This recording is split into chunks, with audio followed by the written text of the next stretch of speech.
Guten Tag, Hamburg, and thank you for joining us here for our Moody's talk.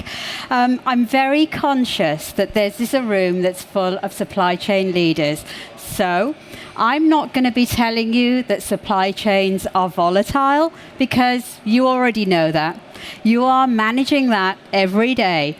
The more interesting bit and the best question that we keep getting asked is, why, after all of the investment in tools, in data, in ESG frameworks, and supplier risk programs, do organizations still get caught out? And I think the answer is quite uncomfortable. It's not a visibility problem. It's not even a data problem. It's a decision problem. Most organizations, they see the risks, they monitor the risks, and they report the risks. But when it comes to acting, that's where the things slow down. Because the decision is never clean. The resilient option is not always the cheapest. The compliant option is not always the fastest. And the sustainable option is not always the simplest. And the lowest risk supplier is not always the incumbent. And that's the operating reality we are going to go into today. And what I'd like to do is take a very practical view on how supply chain resilience moves from strategy into operating reality. Because if you step back, there's been a fundamental shift. Resilience is no longer sitting at the policy level or the intent, or even strategy. And increasingly, it's operational, it's day-to-day. It's a source of competitive advantage. And I'll keep this grounded, not theoretical, and not what our frameworks are telling us, because this is actually what we are all doing in practice. Resilience is not really a supply chain topic anymore. It's a business model topic. We have a seat at the board level, and the CEOs are asking us, how is your supply chain? Because your supply chain is where all the trade-offs are becoming real. And the tension that most organizations haven't fully resolved is that they want resilience. They still, unfortunately, are still rewarding efficiency in every live decision. So, resilience stays in the PowerPoints. We all say the right things, but the efficiency stays in the execution. I'll keep this very brief because I'm hoping that if you haven't been to our stall already, we are at C18. So please do come and see us after this. Because what's relevant here is that Moody's brings together financial data, ESG, climate, supply chain intelligence, and risk signals into one single connected view. And the reason that this really matters is that most organizations, they don't struggle with a lack of data. They struggle with connecting it and using it in decisions, but connecting data is only half of the issue. The real issue is this. Do you trust the data enough to change a decision? Because in reality, when a risk signal appears, people challenge it. Is it relevant? Is it accurate? Does it apply to our supplier? Will the business accept the cost implication? And that's where the things slow down. The value of the risk data is not detection. It's whether you can defend a decision because of it. If you start at the center of this, everything is anchored in the actual entity, because ultimately, that's what you are trying to understand and manage. But the reality today is that risk doesn't sit in one dimension. It sits across multiple dimensions, which are all interacting. What you see around the circle is credit, climate, sanctions, cyber, ownership, news, and economic signals. These are not separate risks. They combine to shape the true risk profile of that entity. And that's where the challenge actually begins, because the data exists. But what we find more and more is that it's fragmented. It sits across your internal systems, your external providers, your different functions, and it's not connected into something that is decision ready. But there is a second, more fundamental issue than this. The entity in your system is often not the entity that you actually depend on. What you typically see is a legal entity and an invoice entry. But the real dependency may sit somewhere else. A specific site that you have, a facility, a subcontractor, or a different geography where it's being manufactured. So if you map the risk wrong, at the wrong level, you are managing the wrong exposure. And that is why this foundation matters. Because resilience doesn't come from more data. It comes from connected data, anchored to the right entity at the right level.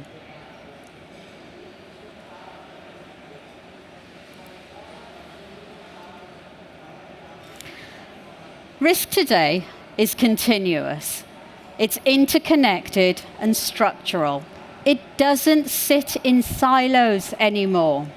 A supplier experiences financial distress, reduced capacity, delivery delays, production disruption, and revenue impact. That risk propagates, but the real shift is not just severity, it's velocity. Some risks, they give you time. Financial deterioration builds, and your signals appear. But some risks don't. Cyber, sanctions, and climate events, they move really fast, and they remove optionality really quickly. So the question is not only how big is this risk, but how much time do you have to respond?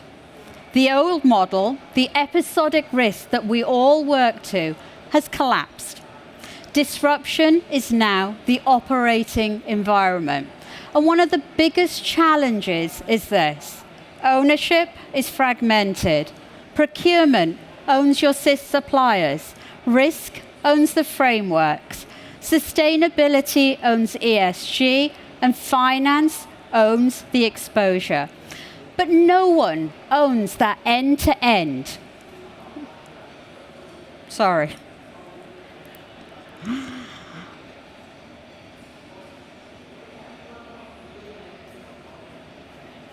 The question is not only how big is the risk, but how much time do you have to respond? The episodic risk has collapsed, as I said. No one owns a system end to end, and this is compounded by something much deeper. Incentives are misaligned. Procurement is looking after savings. Finance is looking after working capital. Operations is looking after continuity, and sales is looking after growth. Each is really rational, but together the system can still create fragility. So let me make that real. Procurement consolidates its stuff. Finance reduces the inventory. Operations accepts the sole source. Product designs around specialized equipment. And sales commits to aggressive timelines. And none of those decisions is actually wrong in isolation. But together, they create fragility. And that's why resilience fails.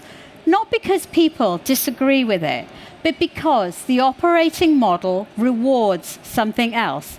And in practice, what happens is this.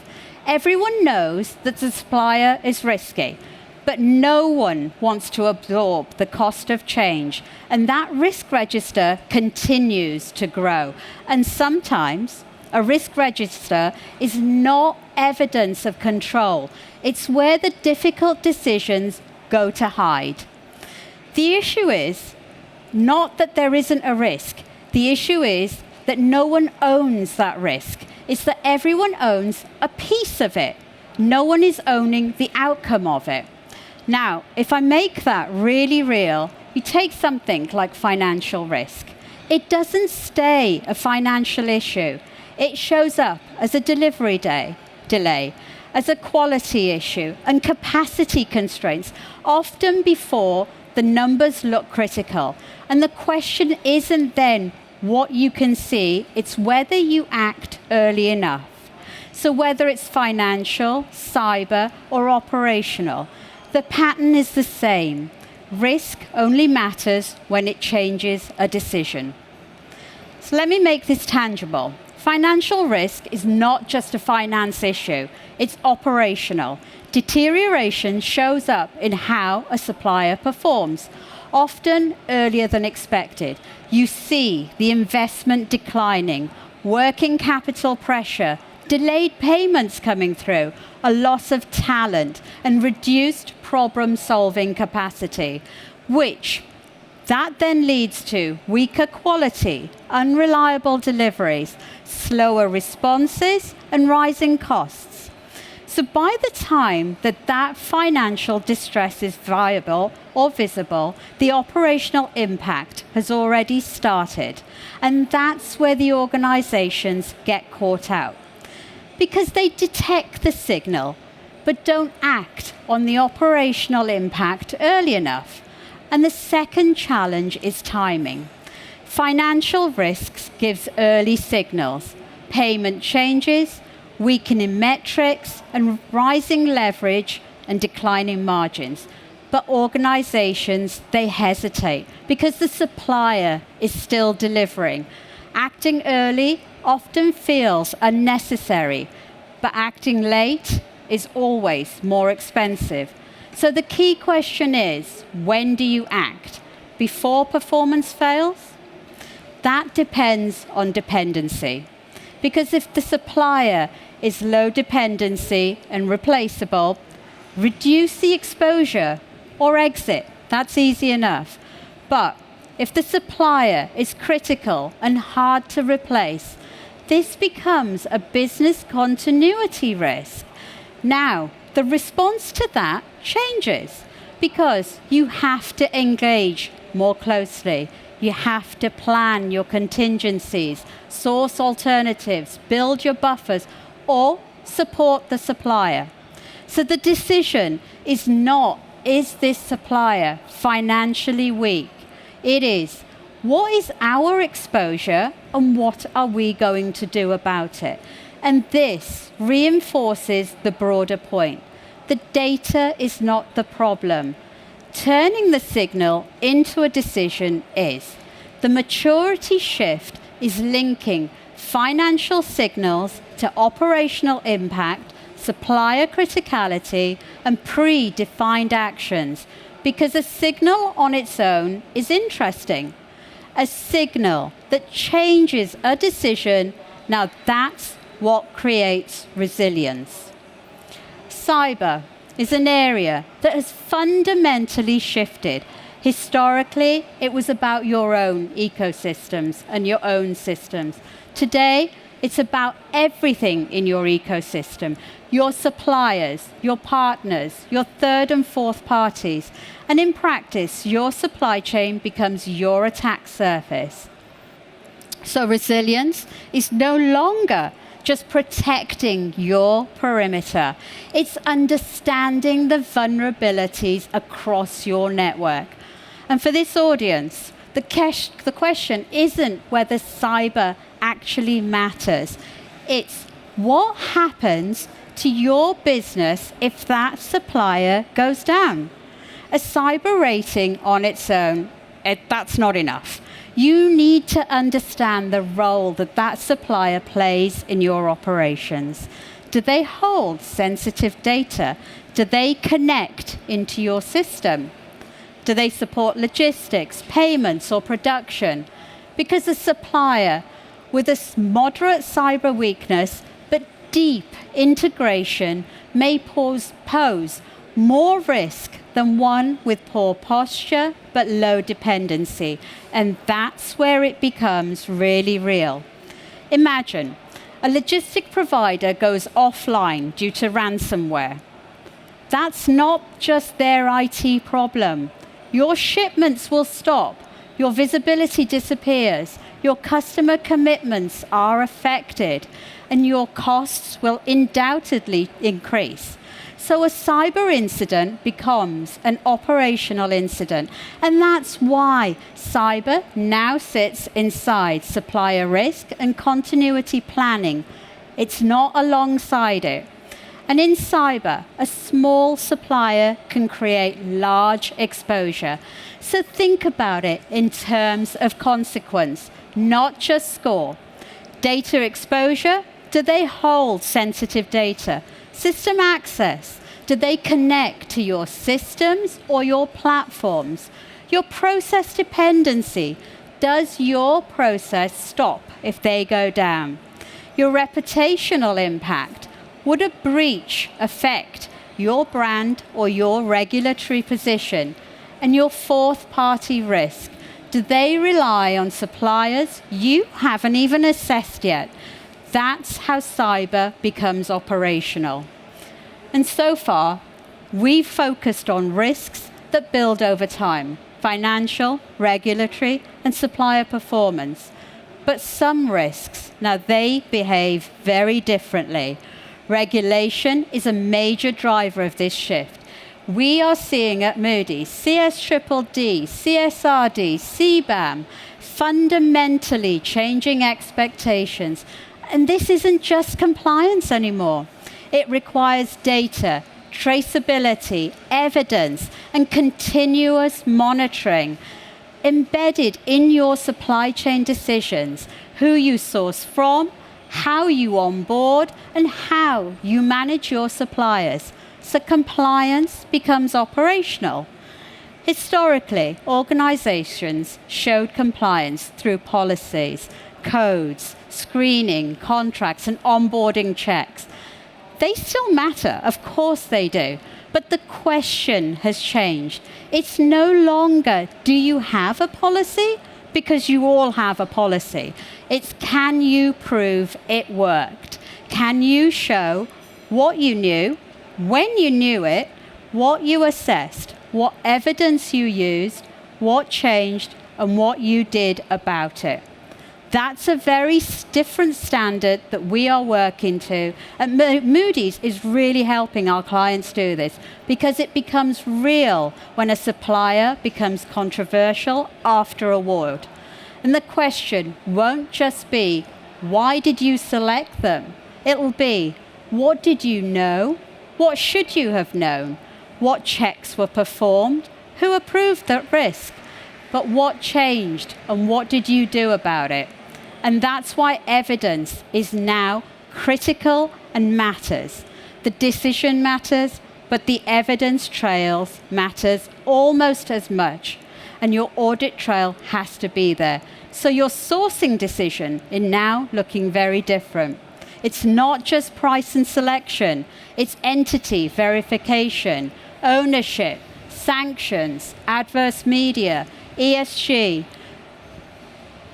location exposure, mitigation disasters, approvals, monitoring, and residual risk.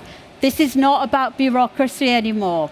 It's a decision defense. And that's the shift for procurement. Compliance no longer happens after sourcing. It's part of how you source. It shapes who you're inviting, how you're onboarding, what evidence you are requiring, and how you monitor and how you behave and act. And that's why compliance has moved from policy to operating reality. And so far, we've talked about risks that build over time: financial, regulatory, and performance. But not all risks behave like that. Some, they're immediate. Some are physical, and some remove optionality very quickly. Natural disaster risk is a very clear example of this. It's location-based, it's fast-moving, and it's often binary. A site is either operational or it's not. And that's where resilience becomes very, very real. Because when disruption happens, the question is not, do you know this supplier? It's, do you understand where our real dependency sits? Because the supplier is not one point. It's a combination of sites, facilities, logistic routes, key assets, and infrastructure. And that dependency is often more concentrated than organizations realize. Many organizations believe that they have diversification, but that one level deeper, suppliers may share the same region, industrial zone, energy grid, or transport corridor. So when that disruption hits, the flooding, the wildfire, extreme weather, or earthquakes, it doesn't affect one supplier. It affects the whole part of the network. And that's where the visibility gap matters. Most organizations still manage risk at the supplier level, but natural disaster sits at the location level. So if you don't know where your suppliers actually operate from, which of their sites actually matter, and what flows through them, then you are managing risk at the wrong level. The second layer is time. Natural risk doesn't just disrupt, it compresses decision times. You don't have weeks, sometimes not even days. Sometimes you wake up and it's there. So the real question becomes, what options do you actually have when something happens? Because resilience is not having alternatives on paper. It's about having those alternatives that are ready, qualified, scalable, and usable. So in practice, do we know our critical locations? Do we understand our shared exposures? And how long can we operate if a site goes down? What would you actually do if it did? Because natural disasters don't test your risk model. They test your ability to act. And this is where resilience shifts again, from supplier management to dependency management to contingency planning. So the focus becomes understanding local level exposure, linking it to operational dependency, and defining these actions before disruption. Because once your disruption is live, you're in execution, not in deciding. And that's the point. Resilience is not knowing where your risk is. It's knowing what you will do when time is limited and the cost of waiting is high. And ESG follows the same pattern. This is no longer about reporting. It's about execution across the supply chain. Because increasingly, regulators expect it, investors expect it, customers expect it, and it affects access to your capital, your reputation, and your market position. So organizations need visibility beyond their own operations. But this is where supply chain leaders need to be practical, because ESG is not just about identifying risks. It's whether the supply base can meet the expectations being placed on it. Large customers are asking suppliers for emission data, labor standards, modern slavery controls, traceability, anti-corruption evidence, audit responses, remediation plans, and consistent reporting. But many suppliers, especially smaller or lower tier, don't have the systems or maturity to provide this reliably. So the risk is not just bad behavior, it's capability mismatch. A score is not valuable because it gives you a number. We've all sat in the rooms where we give each other scores. It's only valuable if it changes behavior. So the real question is, what happens when the score changes? Does it trigger action, escalation, mitigation, or review? Because without that, the score is informational. With it, working on it, it becomes operational. And without defined responses, you get inconsistency, not a people problem, but an operating model problem. And the next step, once you have that score, is actually turning that insight into action, which means segmenting your suppliers, focusing your due diligence, aligning your mitigation, and monitoring closely. This is where the shift happens, from analysis to execution, because insight alone doesn't create resilience. Action does. But we need to be realistic. Mitigation is often treated as one thing. In practice, every option has different economics. So the question is not what is the mitigation, it's what mitigation is economically justified for this exposure, because resilience looks expensive until disruption results and reveals the cost of fragility. This is the tension. The cost of resilience is visible, the cost of disruption is often invisible until it happens. And when it does show up, lost revenue, downtime penalties, premium freight, quality issues, and reputational damage. So doing nothing is not cost-free. It is also a decision just without a business case. And when you bring this together, you get a unified view of risk. You're combining your internal KPIs and external signals into one decision framework, enabling better decisions under uncertainty, because the goal is not to eliminate risk, it's to make better decisions. Internal KPIs are largely lagging. They tell you what happened. External KRIs are forward-looking. They show you what is forming. The real risk is that the suppliers are green internally, but external signals are turning amber or red. And that's the hardest leadership moment. Do you wait or act early? So if I bring this together, resilience is not a separate process. It's a shift from visibility to decision, from reactive to predictive, from insight to action. And ultimately, resilience is the quality of the decisions your organization makes every week. So the question is not, do you have a supplier risk program? It's, does it change behaviors?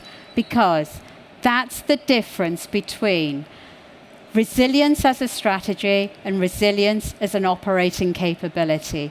And in today's environment, that difference matters. If you'd like to talk about any of these that we have discussed today, please do come and see us at our booth at CAT. For now, danke schön. Oh, thank you, Sapna. I haven't received any questions. Good. You explained it perfectly.